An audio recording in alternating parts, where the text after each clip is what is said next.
Et on va parler aujourd'hui de la plus courante des maladies rares, la maladie de Recklinghausen, plus connue sous le nom de neurofibromatose. Dans le monde, plus de 40 000 bébés naissent chaque année avec cette maladie. Et en France, on compte près de 20 000 patients atteints. Il s'agit d'une maladie génétique qui se transmet sur le mode que l'on dit autosomique dominant. On va vous expliquer. Alors en clair, un parent atteint de cette maladie a un risque sur 2 d'avoir un enfant également atteint. Pardon, le gène défaillant, c'est celui dont notre corps a besoin pour empêcher la prolifération des tumeurs. Comme il ne fonctionne pas, eh bien, les tumeurs se développent un petit peu partout. La neurofibromatose touche de nombreux organes, mais c'est au niveau de la peau que les atteintes sont les plus nombreuses. Les premiers signes sont en général de larges taches brunes sur la peau, comme celles que vous voyez ici.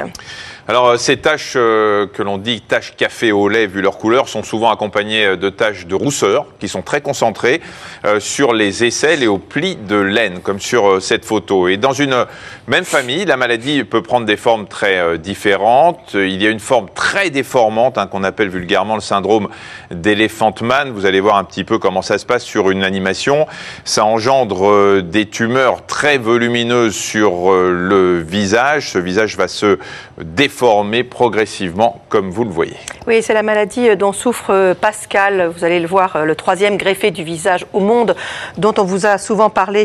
Voilà, dans cette émission, vous voyez à gauche la forme très déformante qu'il avait et à droite la photo après sa greffe.